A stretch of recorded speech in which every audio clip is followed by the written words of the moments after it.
Film की शुरुआत एक सुनसान सड़क से होती है जहां एक ट्रक ड्राइवर सुअरों की डिलीवरी लेकर क्वारंटाइन जोन के अंदर जा रहा होता है। जैसे ही वो चेक पोस्ट पर पहुंचता है, वॉलंटियर्स की एक टीम उसके ट्रक को चारों तरफ से घेर लेती है और उस पर सैनिटाइजर का छिड़काव करने लगती है। ड्राइवर हैरान होकर पूछता है कि आखिर माजरा क्या है। तब एक वॉलंटियर बड़ी लापरवाही से जवाब देता है कि पास के बायोटेक डिस्ट्रिक्ट में फिर से कोई छोटा मोटा लीक हुआ है। ड्राइवर चिढ़ जाता है क्योंकि जब भी ये लीक्स होते हैं उसके जानवर बीमार पड़ जाते हैं और उसका भारी नुकसान होता है। खैर, वो वहां से आगे निकलता ही है कि अचानक उसके फोन की घंटी बजती है। जैसे ही वो फोन उठाने के लिए नीचे झुकता है, उसका ट्रक जोर के झटके के साथ किसी चीज से टकरा जाता है। बाहर निकलकर देखने पर उसे पता चलता है कि उसने अनजाने में एक हिरण को मार दिया है। ड्राइवर को हिरण की फिक्र नहीं है, वो बस अपने ट्रक का बम्पर चेक करता है और सब ठीक पाकर वहां से फौरन रफू चक्कर हो जाता है। लेकिन असली खौफनाक नजारा अब शुरू होता है। ड्राइवर के जाते ही वो मरा हुआ हिरण अचानक हिलने लगता है और एक झटके के साथ दोबारा जिंदा हो जाता है। पर उसकी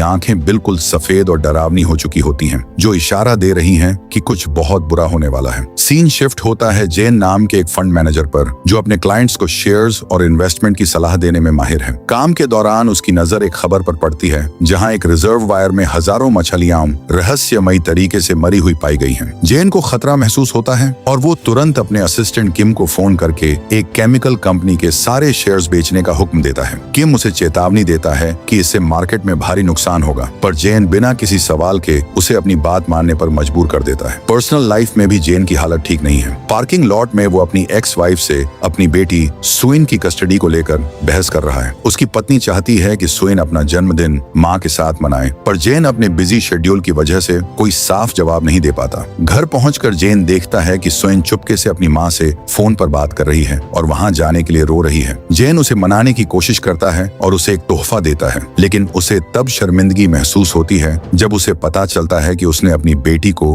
वही तोहफा दोबारा दे दिया है जो पिछले साल दिया था। सुइन साफ कह देती है कि उसे और कुछ नहीं, बस कल अपनी माँ से मिलना है। रात को जब जेन सुइन के स्कूल फंक्शन की एक पुरानी रिकॉर्डिंग देखता है तो उसका दिल बैठ जाता है। वीडियो में सुइन काफी दुखी दिख रही थी और उदासी की वजह से वो अपनी कविता की लाइनें भी भूल गई थी। जेन को अपनी गलती का एहसास होता है और वो फैसला करता है कि वो सुबह होते ही सुइन को लेकर बुसान के लिए निकल जाएगा। सुबह हो चुकी है और जेन अपनी बेटी सुइन को लेकर बुसान के लिए निकल पड़ता है। रास्ते में वो सुइन को समझाने की कोशिश करता है कि जिंदगी में कोई भी काम पूरे जुनून के साथ करना चाहिए, चाहे मुश्किलें कितनी भी बड़ी क्यों ना हो। वो बातों में इतना खोया होता है कि उनकी कार एक ट्रक से टकराते टकराते बचती है। तभी उनके बगल से फायर ब्रिगेड की गाड़ियों का एक पूरा काफिला गुजरता है और दूर एक ऊंची बिल्डिंग आग की लपटों में घिरी नजर आती है। शहर का माहौल कुछ बदला बदला सा है। जेन और सुइन रेलवे स्टेशन पहुंचते हैं और अपनी ट्रेन में सवार हो जाते हैं। ट्रेन चलने वाली होती है। अटेंडेंट्स और स्टेशन स्टाफ अपनी अपनी तैयारियों में लगे हुए होते हैं। इसी ट्रेन में एक हाई स्कूल की बेसबॉल टीम भी सवार होता है। टीम का कैप्टन लड़कों का जोश बढ़ा रहा होता है। तभी उनकी चीयर लीडर भी वहां आ जाती है। सारे लड़के उसके पास बैठना चाहते हैं, लेकिन वो अपने क्रश यंगुक के पास जाकर बैठ जाती है। ट्रेन चलने ही वाली होती है कि तभी स्टेशन पर एक अजीब सी हलचल शुरू हो जाती है। एक घायल लड़की, जिसके शरीर पर गहरे घाव और काटने के निशान होते हैं, किसी तरह लड़खड़ाते हुए चुपके से ट्रेन के अंदर घुस जाती है। किसी की नजर उस पर नहीं पड़ती। जैसे ही ट्रेन अपनी रफ्तार पकड़ती है, सुइन खिड़की से बाहर देखती है और उसे कुछ ऐसा दिखता है जो उसकी रूह कपा देता है। एक आदमी स्टेशन वर्कर पर बेरहमी से हमला कर रहा होता है। इसी बीच ट्रेन के अंदर एक बेसबॉल प्लेयर अटेंडेंट को बताता है कि बाथरूम में कोई बेघर आदमी काफी देर से छिपा बैठा है। सुइन ये सुनकर उत्सुक हो जाती है और देखने पहुंचती है कि आखिर बात क्या है। वो आदमी डरा हुआ होता है और बिना टिकट के है। जब अटेंडेंट उसे बाहर निकालने की कोशिश करता है तो वो बस एक ही रट लगाए बैठा होता है कि सब मारे जाएंगे, सब खत्म होने वाला है। यंगुक उसे अगले स्टेशन पर उतारने की बात करता है, लेकिन सुइन बड़े ही मासूमियत से कहती है कि हमें उसके साथ थोड़ा रहम से पेश आना चाहिए। लेकिन जब वो घायल लड़की दर्द से तड़पते हुए ट्रेन के फर्श पर गिर पड़ती है, सुइन टॉयलेट की तरफ जाती है जहां उसकी मुलाकात सांग नाम के एक शख्स से होती है। सांग उसे दूसरे टॉयलेट जाने को कहता है क्योंकि अंदर उसकी प्रेग्नेंट बीवी होती है। तभी ट्रेन की एक महिला अटेंडेंट उस घायल लड़की को देख लेती है जो अब झटके खा रही होती है। वो मेडिकल स्टाफ को बुलाने ही वाली होती है कि अचानक वो लड़की शांत हो जाती है। जेन की नींद खुलती है और वो देखता है कि सुइन अपनी सीट पर नहीं है। तभी उसके पास किम का फोन आता है जो घबराया हुआ होता है और किम बताता है कि पूरे देश में दंगे भड़क गए हैं और हालात बेकाबू हो चुके हैं। ट्रेन के अंदर लगे टीवी न्यूज पर भी भयानक तबाही के नजारे दिखने लगते हैं। अचानक वो घायल लड़की जिंदा होती है, लेकिन अब वो इंसान नहीं रही। उसकी आंखें सफेद हो चुकी होती हैं और वो एक ज़ोंबी में बदल चुकी होती है। इससे पहले कि कोई कुछ समझ पाता, वो महिला अटेंडेंट पर बुरी तरह हमला कर देती है। चीख पुकार मच जाती है। वो ज़ोंबी लड़की अब बेसबॉल टीम वाले डिब्बे में घुस जाती है और एक एक करके सबको काटना शुरू कर देती है। नजारा इतना खौफनाक होता है कि जो भी काटा जा रहा था वो कुछ ही सेकंड्स में ज़ोंबी बनकर दूसरों पर हमला कर रहा था। पूरी ट्रेन अब एक चलता फिरता कब्रिस्तान बनने वाली थी। चीख पुकार सुनकर स्वेन बाहर की तरफ भागती है, जहां जेन अपनी आंखों से उस खौफनाक नजारे को देखता है। वो महिला अटेंडेंट अब चीफ को बेरहमी से नोच रही थी। कुछ ही पलों में चीफ भी एक खूंखार ज़ोंबी बन जाता है और उसकी नजर जेन पर पड़ती है। तभी स्वेन वहां आ जाती है। जेन बिना वक्त गवाए स्वेन को गोद में उठाता है और तेजी से भागने लगता है, जबकि पीछे ज़ोंबियों की एक पूरी फौज उनका पीछा कर रही थी। दूसरी तरफ सांग अपनी प्रेग्नेंट पत्नी सोंग को जल्दी करने के लिए कहता है। जैसे ही वो बाहर निकलते हैं, उनके सामने एक ज़ोंबी एक लड़की को जिंदा चबा रहा होता है। सांग उस लड़की को बचाने की कोशिश करता है, लेकिन वो ज़ोंबी उल्टा उसी पर झपट पड़ता है। इसी अफरा तफरी का फायदा उठाकर जेन स्वेन के साथ अगले डिब्बे में निकल जाता है। सांग किसी तरह उस ज़ोंबी को बाथरूम में बंद कर देता है, पर वो लड़की जिसे वो बचा रहा था वो भी अब ज़ोंबी बन चुकी थी। सांग अपनी पत्नी सोंग को आगे भागने के लिए कहता है, लेकिन तभी ज़ोंबियों का झुंड उन पर हमला कर देता है। पूरी ट्रेन में भगदड़ मच चुकी थी। अपनी जान बचाने की धुन में जेन अगले डिब्बे का दरवाजा सोंग के मुंह पर ही बंद कर देता है। वो तो शुक्र है सांग का, जो आखिरी पल में एक ज़ोंबी को जोरदार मुक्का मारकर अपनी पत्नी के साथ डिब्बे के अंदर घुसने में कामयाब हो जाता है। तभी जेन एक बहुत जरूरी चीज नोटिस करता है। इन ज़ोंबियों को दरवाजा खोलना नहीं आता। वो सिर्फ तब हमला करते हैं जब वो इंसानों को देख पाते हैं। मौका देखते ही सोंग गीले अखबारों से दरवाजे के कांच को ढक देती है ताकि ज़ोंबी उन्हें देख न पाए। इसके बाद सांग जेन पर बुरी तरह भड़क जाता है, क्योंकि उसने सोंग के मुंह पर दरवाजा बंद किया था। लेकिन स्वार्थी जेन पलटकर जवाब देता है कि ऐसे हालात में दूसरों को बचाना मेरी जिम्मेदारी नहीं है। उनकी ये बहस तब रुकती है जब ट्रेन में अनाउंसमेंट होती है कि ट्रेन अगले बड़े स्टेशन पर रुकेगी। यांग इंटरकॉम के जरिए ऑन ऑपरेटर को ट्रेन की भयानक स्थिति बताता है और उसे जल्दी रुकने की विनती करता है, लेकिन ऑन ऑपरेटर कंट्रोल सेंटर के आदेश का हवाला देते हुए मना कर देता है। जैसे ही ट्रेन स्टेशन से गुजरती है, यात्रियों के होश उड़ जाते हैं। बाहर का नजारा किसी युद्ध के मैदान जैसा होता है। हजारों ज़ोंबी मासूम लोगों को शिकार बना रहे थे। न्यूज पर भी खबर आती है कि पूरे देश में आउटब्रेक हो चुका है और सरकार ने बड़े शहरों को सील कर दिया है। सोशल मीडिया पर लाशों के ढेर और खून खराबे के वीडियो वायरल हो रहे हैं। इसी बीच जेन के पास उसकी माँ का फोन आता है। उसकी आवाज कांप रही थी। वो जेन और स्वेन की सलामती पूछती है और उससे वादा लेती है कि वो स्वेन का ख्याल रखेगा और अपनी पत्नी से जरूर मिलेगा। बात करते करते अचानक उसकी माँ की आवाज बदलने लगती है और अजीब सी गुर्राहट सुनाई देती है। जेन समझ जाता है कि उसकी माँ भी अब ज़ोंबी बन चुकी है। स्वेन जब उससे पूछती है कि दादी ने क्या कहा, तो जेन पत्थर जैसा दिल रखकर ये कड़वा सच उससे छुपा लेता है। ट्रेन के अंदर यात्री अब अगले सुरक्षित डिब्बे की ओर बढ़ने लगते हैं। स्वेन बताती है कि उसकी माँ का फोन काफी देर से बंद आ रहा है। जेन उसे बिठाकर खुद फोन ट्राई करने लगता है। इसी बीच बुजुर्ग एन गिल अपनी जगह जॉन गिल को दे देती है और खुद खड़ी रहती है। ये देखकर छोटी स्वेन बड़े ही प्यार से, जेन जब ये देखता है तो वो स्वेन को पास बुलाकर डांटता है। वो कहता है कि ऐसे हालातों में दूसरों की मदद करना बेवकूफी है, तुम्हें सिर्फ अपनी जान की फिक्र करनी चाहिए। लेकिन स्वेन को अपने पापा की ये बेरुखी पसंद नहीं आती। इसी बीच ट्रेन ऑपरेटर अनाउंस करता है कि ट्रेन तेजुन स्टेशन पर रुकेगी, जहां सेना तैनात है और सब सुरक्षित रहेंगे। सोंग चुपके से सुन लेती है कि यांग फोन पर किसी से बात कर रहा है कि तेजुन अब सुरक्षित नहीं बचा है। जेन भी घबराया हुआ था और अपनी पहुंच का इस्तेमाल करने के लिए एक ताकतवर क्लाइंट को फोन लगाता है। वो क्लाइंट उसे आगाह करता है कि तेजुन में पहुंचते ही सबको क्वारंटाइन कर दिया जाएगा। जेन उसे लालच देता है कि अगर वो उसे वहां से निकलने का कोई गुप्त रास्ता बता दे तो वो उसे स्टॉक मार्केट के ऐसे टिप्स देगा जिससे वो मालामाल हो जाएगा। क्लाइंट मान जाता है और उसे ईस्ट गेट से निकलने की सलाह देता है। इधर ट्रेन में सोंग और स्वेन के बीच एक प्यारी बातचीत होती है। सोंग उसे अपनी कोख में पल रहे बच्चे को महसूस कराती है, जिससे स्वेन के चेहरे पर थोड़ी मुस्कान आती है। सांग जब सुनता है कि जेन एक फंड मैनेजर है तो वो ताना मारता है कि ये लोग खून चूसने वाले होते हैं, इसीलिए इतने स्वार्थी हैं। स्वेन दुखी होकर कहती है कि सब उसके पापा के बारे में यही कहते हैं। ट्रेन तेजुन पहुंचती है, लेकिन स्टेशन पर सन्नाटा पसरा है। कोई सेना या मदद नजर नजर नहीं आ रही। यात्री डरे हुए बाहर निकलते हैं। यांग ऑपरेटर पर दबाव डालता है कि झोंबी वाले डिब्बों को अलग करके सीधे बुसान चला जाए, क्योंकि तेजुन अब एक जाल बन चुका है। ऑपरेटर बाकी यात्रियों को छोड़ने से मना कर देता है, जिससे यांग छिड़ जाता है। जेन सबको छोड़कर सुइन को लेकर चुपके से ईस्ट स्क्वायर की तरफ मुड़ जाता है। वो बेघर आदमी भी उनके पीछे लग जाता है, क्योंकि उसने जेन की फोन वाली बात सुन ली थी। सुइन अपने पापा से कहती है कि हमें बाकी लोगों को भी बताना चाहिए, पर जेन उसे चुप करा देता है। सुइन रोते हुए कहती है, आप बहुत स्वार्थी हैं, इसीलिए मम्मी आपको छोड़कर चली गई। ये सुनकर जेन अंदर तक हिल जाता है। जैसे ही वो स्टेशन के मुख्य हिस्से की तरफ बढ़ते हैं, सांग को कुछ अजीब महसूस होता है। वो सन्नाटा उसे डरा रहा था। तभी उस बेघर आदमी को दूर एक मिलिट्री ऑफिसर दिखता है और वो मदद के लिए उसकी तरफ दौड़ता है। जेन भी सुइन को वहीं रुकने का इशारा करता है और उस ऑफिसर की तरफ भागता है, लेकिन जैसे ही यात्री स्टेशन के एग्जिट गेट पर पहुंचते हैं, उनकी रूह कांप जाती है। जिस मिलिट्री के भरोसे वो यहाँ आए थे, वो पूरी की पूरी सेना झोंबियों में बदल चुकी थी। पल भर में चीख पुकार मच जाती है और भूखे झोंबियों का झुंड यात्रियों पर टूट पड़ता है। सांग अपनी पत्नी सोंग को खींचकर दूसरी तरफ ले जाता है और बाल बाल बचता है। इधर जेन का क्लाइंट उसे फोन पर चेतावनी देता है कि स्टेशन हाथ से निकल चुका है। तभी जेन देखता है कि जिस घायल ऑफिसर की तरफ वो बेघर आदमी भाग रहा था, उसे दूसरे झोंबी ऑफिसर मिलकर जिंदा चबा रहे हैं। जेन घबराकर सुइन की तरफ दौड़ता है, लेकिन तभी एक झोंबी सुइन पर झपट्टा मारता है। बिल्कुल आखिरी सेकंड में सांग वहां पहुंचता है और उस झोंबी को पटक देता है। सोंग सुइन को अपने साथ सुरक्षित जगह ले जाती है, जबकि सांग अकेला उस पूरी फौज से भिड़ जाता है। बेसबॉल टीम के बच्चे सोंग की मदद करते हैं और दरवाजे पर बाकी लोगों का इंतजार करते हैं। तभी एक ज़ॉम्बी जेन को दबोच लेता है। जेन अपनी जान बचाने के लिए संघर्ष कर रहा था और सांग दूर से उसे देखकर बेचैन हो रहा है। तभी वो बेघर आदमी जेन की मदद करता है और दरवाजे की तरफ भागता है, जिससे जेन को भी वहां से निकलने का मौका मिल जाता है। प्लेटफॉर्म पर अफरा तफरी मची है। सोंग और सुइन ट्रेन की तरफ भागती है, लेकिन तभी स्टेशन की खिड़कियों को तोड़ते हुए झोंबियों की बारिश होने लगती है। सैकड़ों झोंबी ऊपर से गिरकर यात्रियों पर हमला कर रहे हैं। दूसरी तरफ सांग और जेन मिलकर स्टेशन के गेट को बंद करने की पूरी कोशिश कर रहे थे। इसी बीच एक बुजुर्ग महिला जॉन गिल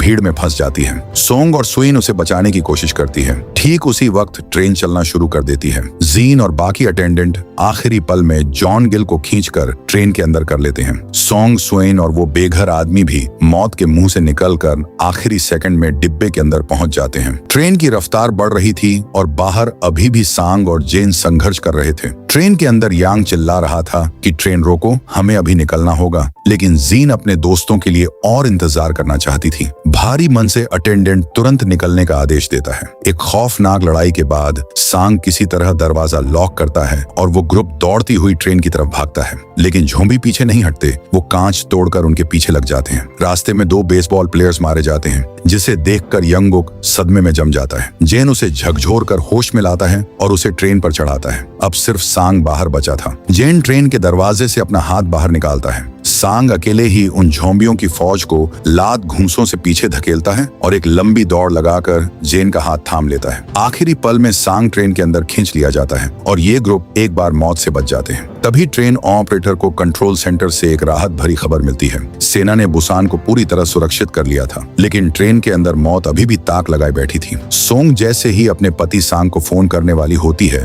वो बेघर आदमी उसे रोक देता है। उन्हें एहसास होता है कि वे कार नंबर 13 के टॉयलेट में फंसे हुए हैं और उनके दोनों तरफ भूखे झोंबियों का पहरा है। सोंग सूझबूझ दिखाते हुए सबको टॉयलेट के अंदर खींच लेती है और आखिरी पल में दरवाजा लॉक कर देती है, जबकि बाहर झोंबी दरवाजा तोड़ने पर आमादा थे। इधर कार नंबर 9 में मौजूद जेन को जब पता चलता है कि सुइन और सोंग कार नंबर 13 के टॉयलेट में फंसी हैं, तो उसका कलेजा मुंह को आ जाता है। वो किसी भी कीमत पर अपनी बेटी तक पहुंचना चाहता है। उसे पता चलता है कि कार नंबर 15 में अभी भी कुछ यात्री सुरक्षित हैं। अब उनके सामने एक ही रास्ता है, कार नंबर 9 से लड़ते हुए 13 तक पहुंचना, सबको बचाना और फिर कार नंबर 15 की सुरक्षित घेराबंदी में जाना। सांग, जेन और यंगुक अपनी बाहों पर टेप और कपड़े लपेटकर हैंड टू हैंड कॉम्बैट के लिए तैयार हो जाते हैं। सांग सबसे आगे मोर्चा संभालता है, जेन पीछे से कवर देता है और यंगुक बीच में रहता है। जैसे ही ट्रेन एक अंधेरी सुरंग में घुसती है, ये तीनों चीते की तरह झोंबियों पर टूट पड़ते हैं। सांग अपनी ताकत के दम पर झोंबियों के सिर फोड़ते हुए आगे बढ़ता है। उनकी टीम वर्क देखने लायक था, लेकिन जैसे ही वे अगले डिब्बे में पहुंचते हैं, यंगुक के पैरों तले जमीन खिसक जाती है। उसके सामने झोंबी बनकर खड़े कोई और नहीं,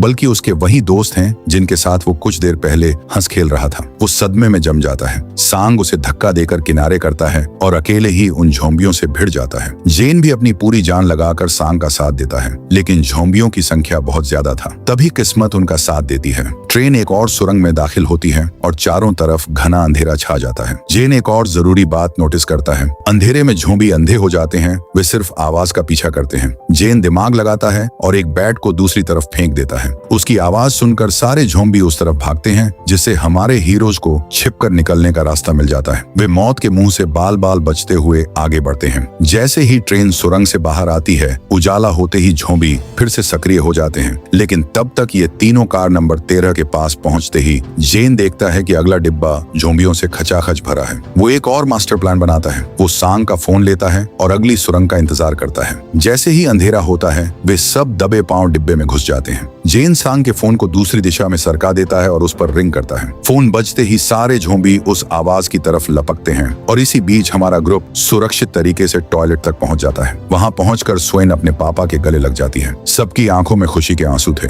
सांग जेन को ताना मारता है कि कम से कम अब तो मेरा शुक्रिया अदा करो, मेरी पत्नी की वजह से ही स्वेन सलामत है। जेन कुछ नहीं कहता, बस घड़ी देखता है। अगली सुरंग आने में सिर्फ 2 मिनट बचे थे। इधर यंगुक अपनी दोस्त जीन को मैसेज करता है कि हम सब ठीक हैं और कार नंबर 15 की तरफ आ रहे हैं। जीन खुशी खुशी सबको ये खबर सुनाती है, लेकिन यहाँ इंसानियत का सबसे बुरा चेहरा सामने आता है। यांग जर उगलना शुरू करता है। वो कहता है कि वो लोग झोंबियों के बीच से आए हैं, क्या पता वो इन्फेक्टेड हों। उन्हें अंदर लेना मौत को दावत देना है। जीन के गिड़गिड़ाने के बावजूद बाकी डरे हुए यात्री यांग की बात मान लेते हैं और दरवाजा अंदर से लॉक कर देते हैं। सुरंग आते ही जेन और सांग सबको लेकर बाहर निकलते हैं। रास्ता ब्लॉक देखकर वे एक अनोखा तरीका अपनाते हैं। वे सामान रखने वाले ऊपर के रैक पर चढ़कर रेंगते हुए आगे बढ़ते हैं। जेन एक बैग दूर फेंककर झोंबियों का ध्यान भटकाता है। सब एक एक करके नीचे उतरते हैं, लेकिन तभी वो बेघर आदमी फिसलकर शोर कर देता है। किस्मत खराब थी, क्योंकि ठीक उसी वक्त सुरंग खत्म हो जाती है और उजाला हो जाता है। जेन उस बेघर आदमी को भागने का इशारा करता है, लेकिन भागते वक्त उसका पैर एक सोडा कैन पर पड़ जाता है। उस आवाज को सुनते ही झोंबियों का पूरा झुंड उन पर टूट पड़ता है। अब जान बचाने के लिए वे कार नंबर 15 के दरवाजे की तरफ पागलों की तरह भागते हैं। वे किसी तरह डिब्बे के पास पहुंचते हैं, पर यांग और उसके साथियों ने दरवाजा अंदर से मजबूती से बंद कर रखा था। सांग पीछे से झोंबियों को रोकने के लिए अपनी पूरी ताकत झोंक देता है। एक झोंबी दरवाजे के बीच में फंस जाता है। यंगुक रोते हुए जीन को फोन लगाता है, पर यांग जीन का मुंह दबा देता है और उसे फोन नहीं उठाने देता। जेन जब देखता है कि सांग अकेला पड़ रहा है, तो वो बेसबॉल बैट उठाकर झोंबियों पर हमला करना शुरू करता है। एक तरफ मौत है तो दूसरी तरफ यंगुक दरवाजा तोड़ने की कोशिश कर रहा है। इसी अफरा तफरी में एक झोंबी सांग के हाथ पर काट लेता है। आखिरकार यंगुक शीशा तोड़कर अंदर घुसने की कोशिश करता है, पर स्वार्थी यांग अंदर से दरवाजा दबा देता है, जिससे यंगुक का हाथ फंस जाता है। अंदर मौजूद बाकी लोग भी यांग का साथ देने लगते हैं। तभी जॉन गिल की नजर अपनी बहन एनगिल पर पड़ती है, जो बाहर भीड़ में फंसी अपनी जान बचाने के लिए तड़प रही थी। जॉन गिल का खून खौल उठता है और वो जीन के साथ मिलकर यांग और उसके साथियों से भिड़ जाती है। इधर सांग को महसूस हो रहा है कि वायरस उसके शरीर में फैल रहा है। जब सोंग उसकी तरफ बढ़ने लगती है, तो सांग उसे चिल्लाकर पीछे रहने को कहता है। वो जेन से कहता है, अब मेरा वक्त खत्म हो गया है, अपनी बेटी और मेरी पत्नी को यहाँ से ले जाओ। जेन उसे छोड़ना नहीं चाहता, पर सांग उसे याद दिलाता है कि उसे अपनी अधूरी जिम्मेदारी पूरी करनी है। उसे सोंग और उसके होने वाले बच्चे को बचाना है। जेन भारी मन से सांग से अपनी पुरानी गलतियों के लिए माफी मांगता है। जाने से पहले सांग अपनी पत्नी सोंग की तरफ देखता है और कहता है, मैंने अपने बच्चे का नाम चुन लिया है, स्टेला। ये कहते ही उसकी आंखों में आंसू आ जाते हैं। ठीक उसी पल झोंबियों का सैलाब दरवाजा तोड़कर अंदर घुस आता है। जेन सोंग और स्विन को खींचकर अंदर ले जाता है। सांग अब एक झोंबी बन रहा था, लेकिन मरते मरते भी वो अपनी आखिरी ताकत से उन दरिंदों को रोके रखता है, ताकि उसका परिवार सुरक्षित निकल सके। उधर एनगिल भी जॉन गिल और बाकी लोगों को बचाने के लिए खुद को कुर्बान कर देती है। जेन को मजबूरन दरवाजा बंद करना पड़ता है। अंदर पहुंचते ही जेन का गुस्सा फूट पड़ता है। वो यांग के मुंह पर एक जोरदार मुक्का मारता है, क्योंकि उसी की वजह से सांग और एनगिल मारे गए। पर यांग को कोई पछतावा नहीं था, क्योंकि कार 15 के बाकी यात्री भी डर से हैवान बन चुके थे। वे शक जताते हैं कि जेन का ग्रुप इन्फेक्टेड हो सकता है और उन्हें जबरदस्ती अगले डिब्बे में जाने को कहते हैं। जेन और उसका ग्रुप इन पत्थर दिल लोगों के बीच रहने से बेहतर बाहर जाना समझते हैं। जीन भी ऐसे मतलबी लोगों का साथ छोड़ देती है और यंगुक के साथ चली जाती है। जॉन गिल अपनी बहन को झोंबी बना देख टूट चुकी थी। वो खुद को कोस रही है कि उसकी बहन की अच्छाई ही उसकी मौत की वजह बनी। दोनों ग्रुप अब एक दूसरे से अलग हो चुके हैं और दरवाजों को को कपड़ों से मजबूती से बांध दिया है। अब जॉन गिल अब अपनी बहन और सांग की मौत का गम बर्दाश्त नहीं कर पा रही थी। उसका दिल नफरत से भर चुका था उन स्वार्थी यात्रियों के खिलाफ जिन्होंने दरवाजा नहीं खोला था। यांग इससे पहले कि कुछ समझ पाता, जॉन गिल अचानक अगले डिब्बे का दरवाजा खोल देती है। भूखे झोंबियों का सैलाब अंदर घुस आता है और उन स्वार्थी लोगों को किसी गाजर मूली की तरह काटना शुरू कर देता है। ये उन लोगों के कर्मों का फल था। इधर सोंग अपने पति को खोने के गम में डूबी थी, जबकि जेन अपनी बेटी सुइन को ढांढस बंधा रहा था कि वो आज अपनी माँ से जरूर मिलेगी। तभी जेन के पास किम का फोन आता है। किम रोते हुए एक भयानक सच बताता है, यह वायरस कोई इत्तेफाक नहीं था। जिस केमिकल कंपनी के शेयर्स जेन ने बिकवाए थे, उसके मालिक ने अपना सब कुछ बर्बाद होते देख बदले की आग में इस वायरस को लीक किया था। जेन अंदर तक टूट जाता है। उसे एहसास होता है कि इस तबाही के पीछे कहीं न कहीं उसका अपना हाथ भी है। तभी अचानक जोरदार ब्रेक लगते हैं। पटरियों पर कंटेनर्स गिरे होने के कारण ट्रेन रुक जाती है। ऑपरेटर अनाउंस करता है कि वे यहाँ से आगे नहीं जा सकते और उन्हें दूसरी ट्रेन ढूंढनी होगी। वो यात्रियों को आखिरी बाईं पटरी पर आने को कहता है। उधर यांग और अटेंडेंट किसी तरह पिछले डिब्बे के ज़ॉम्बी हमले से बच निकलते हैं। ऑपरेटर प्लेटफॉर्म पर दूसरी ट्रेन ढूंढता है और एक सुरक्षित इंजन पा लेता है। लेकिन यांग की गद्दारी अभी खत्म नहीं हुई है। वो अटेंडेंट को बेवकूफ बनाकर बाहर भेजता है और जैसे ही ज़ॉम्बी उस पर हमला करते हैं, यांग उसे धक्का देकर खुद भाग निकलता है। जेन का ग्रुप मलबे और ज़ॉम्बियों से भरी ट्रेनों के बीच रास्ता बनाने की कोशिश कर रहा था। तभी एक जलती हुई ट्रेन तेजी से उनकी ओर आती है और पास खड़ी ट्रेन से टकरा जाती है। इस धमाके और धुएं में पूरा ग्रुप अलग थलग हो जाता है। यंगुक और जीन एक ट्रेन के डिब्बे में फंस जाते हैं। वहाँ फिर से वही हैवान यांग नजर आता है। अपनी जान बचाने के लिए वो जीन को झोंबी के आगे धकेल देता है और खिड़की तोड़कर भाग निकलता है। यंगुक अपनी आंखों के सामने अपनी सबसे अच्छी दोस्त को मरते देख टूट जाता है। वो उस झोंबी को तो बाहर फेंक देता है, लेकिन जब वो पीछे मुड़ता है, वो देखता है कि उसकी दोस्त जीन इन्फेक्टेड हो चुकी है। वह इतना टूट चुका है कि भागने के बजाय उसे अपनी बाहों में भर लेता है। जीन पूरी तरह झोंबी बन जाती है और यंगुक को भी काट लेती है। दोनों का अंत एक साथ होता है। इधर जेन होश में आता है और देखता है कि सुइन और सोंग सुरक्षित हैं, लेकिन वे एक पलटी हुई ट्रेन के नीचे दबे हुए हैं। खिड़की का कांच टूटने ही वाला होता है और बाहर हजारों झोंबी मंडरा रहे थे। दूसरी ओर हैवान यांग इंजन की तरफ भागता है। ऑपरेटर उसे बचाने के लिए हाथ बढ़ाता है, लेकिन नीच यांग उसे ही झोंबियों के आगे धकेल देता है। हालांकि कर्मा उसे भी नहीं छोड़ता। ऑपरेटर को मारते वक्त यांग को भी काट लिया जाता है, पर वो किसी तरह लड़खड़ाते हुए इंजन तक पहुंच जाता है। जेन अपनी पूरी ताकत लगाकर मलबे के बीच एक छोटा सा रास्ता बनाता है। तभी पास की खिड़की से झोंबियों का झुंड अंदर घुसने लगता है। यहाँ वो बेघर आदमी, जिसे सब बेकार समझ रहे थे, अपनी जान की बाजी लगा देता है। वो झोंबियों को तब तक रोके रखता है जब तक जेन, सुइन और सोंग को बाहर नहीं निकाल लेता। वो बेघर आदमी हंसते हंसते अपनी कुर्बानी दे देता है। अब जेन, सुइन और सोंग इंजन की तरफ भागते हैं। उनके पीछे झोंबियों का एक ऐसा पहाड़ होता है जो किसी जंगली जानवर की तरह उनका पीछा कर रहा था। वे आखिरी सेकंड में दौड़ते हुए इंजन पर चढ़ जाते हैं। कुछ झोंबी इंजन से चिपक जाते हैं और एक लंबी चेन जैसी बन जाती है। जेन अपनी जान जोखिम में डालकर एक एक करके उन्हें लात मारकर नीचे गिराता है और आखिरकार वे मौत के उस चंगुल से आजाद हो जाते हैं। लेकिन खतरा अभी खत्म नहीं हुआ था। जेन जैसे ही ऑपरेटर के केबिन में पहुंचता है, वहां उसे झोंबी बन चुका यांग मिलता है। यांग अब भी पूरी तरह होश नहीं खोया था।